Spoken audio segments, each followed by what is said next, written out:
दिन भी बा, आज सोमवारी बा, तो मन भी एकदम भक्ति भावना में लीन बा। तो आज जैसन कि गीत रुआ सुननी, ठीक वही तरह जोन बा सावन के तीसरा सोमवारी हटे, और आज जोन बा हमनी के यही पर आधारित जोन बा ना, यानी शिव भक्ति में लीन आज के कार्यक्रम कह सकत नहीं की बा।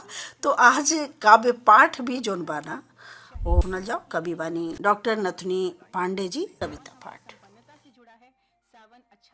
सबसे पहले शिव वंदना सुना रहल बानी रवा सब के। बाबा बैजनाथ के नगरी हम हूँ जाइब हो, गंगा जल चढ़ाइब हो ना। बाबा बैजनाथ के नगरी हम हूँ जाइब हो, गंगा जल चढ़ाइब हो ना। भर के कांवर पैदल कठिन डगरिया जाइब हो, श्रद्धा भक्ति लगाइब हो ना। बाबा बैजनाथ के नगरी हम हूँ जाइब हो, गंगा जल चढ़ाइब हो ना। हर हर बम बम बोले देवघर, सुख के राशि दुख वाले हर। हर हर बम बम बोले देवघर, सुख के राशि आइब हो ना। डम डम डमरू करत नाद बा, गूंजत शिव शंकर निनाद बा।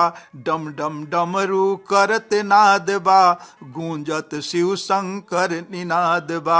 चल के साकर गलिया मंदिरवा में जाइब हो, मन के आस पुराइब हो ना। चल के साकर गलिया मंदिरवा में जाइब हो, मन के आस पुराइब हो ना। बाबा बैजनाथ के नगरी हम हूँ जाइब हो, गंगा जल चढ़ाइब हो ना। आखर आखर बदरा घहरे, राउर कीरित लिखल न सपरे। आखर आखर बदरा घहरे, राउर कीरित लिखल न सपरे। बरसे सरस सवनवा भिज भिज हिया हर साइब हो, निरखत नैन जुड़ाइब हो ना। भर के कांवर पैदल कठिन डगरिया जाइब हो, श्रद्धा भक्ति लगाइब हो ना। देवी देवता करत वंदना, औघड़ दानी के आराधना। देवी देवता करत वंदना, औघड़ दानी के आराधना।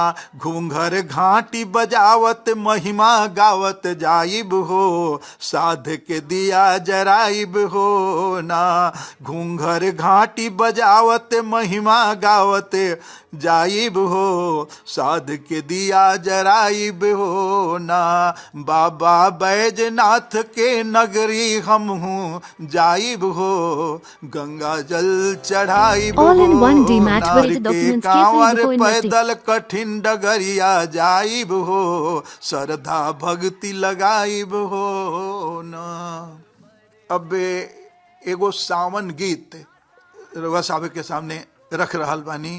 उमड़ घुमड़ घन शोर मचावे भरल जवानी में, सावन के रुन झुन सुन सुन हियरा पौरे पानी में। उमड़ घुमड़ घन शोर मचावे भरल जवानी में, सावन के रुन झुन सुन सुन हियरा पौरे पानी में। पतई पर पाती लिख लिख के भेजे धरती रानी, मोती जैसन बुनिया बरसे भींजे चूनर धानी। लहर लहर लहरे पुरवा बहकत नादानी में, सावन के रुन झुन सुन सुन हियरा पौरे पानी में।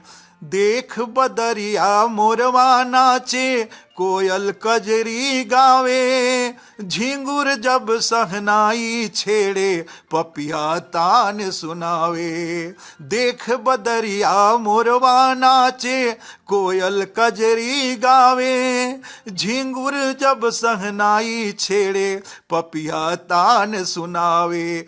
पड़ल हिड़ोला अमराई में, पड़ल हिड़ोला अमराई उनकर अगवानी में। सावन के रुन झुन सुन सुन हियरा पौरे पानी में। उमड़ घुमड़ घन शोर मचावे भरल जवानी में।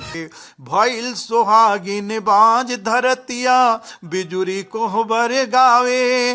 मंत्र उचारे दसों दिशा असमनवा ब्याह रचावे। नदी नाव गठजोर करे, नदी नाव गठजोर करे मौसम तूफानी में। सावन के रुंझुन सुन सुन हियरा पौरे पानी में। उमड़ घुमड़ घर शोर मचावे भरल जवानी में। सावन के रुंझुन सुन सुन हियरा पौरे पानी में।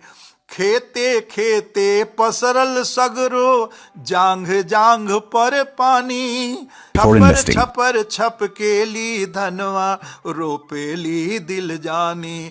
झरे झरनवा झूम झूम, झरे झरनवा झूम झूम आपन मन मानी में। सावन के रुंझुन सुन सुन हियरा पौरे पानी में। उमड़ घुमड़ घन शोर मचावे भरल जवानी में। सावन के रुंझुन सुन सुन हियरा पौरे पानी में। लेके सरस फुहार धरा पर, लेके सरस फुहार धरा पर जब से सावन आइल। प्यास बुझौलस लाखन दिल के बिरवा ने फुलाइल। लेके सरस फुहार धरा पर जब से सावन आइल। प्यास बुझौलस लाखन दिल के बिरवा ने फुलाइल। मेह सुधा बरसी जतने, मेह सुधा बरसी जतने मन लगी किसानी में। सावन के रुंझुन सुन सुन हियरा पौरे पानी में। भरल जवानी में। सावन के रुंझुन सुन सुन हियरा पौरे पानी में। सावन के रुंझुन सुन सुन हियरा पौरे पानी में। अब तीसर का एगो भोजपुरी रचना। सावनी आकाश में बदरा घना बा। सावनी आकाश में बदरा घना बा। साच कहला में भला कहवा मनाबा। साच कहला में भला कहवा मनाबा। सावनी आकाश में बदरा घना बा। लावे के अछरंग त उहे लत लगौलस जेकरा दिन रात तोहके नोचना बा। जेकरा दिन रात तोहके नोचना बा। का छिपाई धन दौलत खेती बारी। का छिपाई धन दौलत खेती बारी। पीठे पाछे सब कही कि बचपना बा। पीठ पाछे सब कही कि बचपना बा। ठोक के सीना कहाँ धरती ई आपन। ठोक के सीना कहाँ धरती ई आपन। भूई पूजा माई के आराधना बा। गिदड़ भभकी से न डर के बैठना बा। सावनी आकाश में बदरा घना बा, साच कहला में भला कहवा मना बा, सावनी आकाश में बदरा घना बा, मुँह चोरैबा पीटी थपरी गाँव नगरी, मुँह चोरैबा पीटी थपरी गाँव नगरी, शेर हवा शेर जैसन गर्जना बा, शेर हवा शेर जैसन गर्जना बा, धान चुनरी में सजल धरती सुहागन, सावनी आकाश में बदरा घना बा। सावरी आकाश में बदरा घना बा। बहुत ही सुंदर ये काव्य पाठ हमने के सुनत रहनी जा। कवि रहनी डॉक्टर नथुनी पांडे जी। तो जैसन के रुआ सुननी कि एकदम समसमाई के काव्य पाठ रहे। एक काव्य पाठ कहते यहाँ के बहुत बहुत धन्यवाद कहतनी।